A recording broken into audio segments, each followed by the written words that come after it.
Hi guys, papasok tayo sa kusina. Ganito po sa accommodation. Nandito ang ating ulam. Wow! Adobo!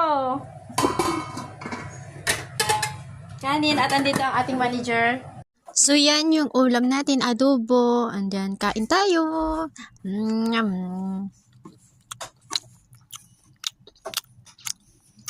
Tapos may sili pa. Sobrang anghang.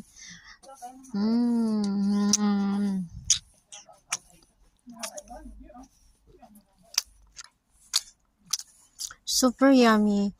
So, ang lasa niya ay matamis na maalat. Yan yung patatas.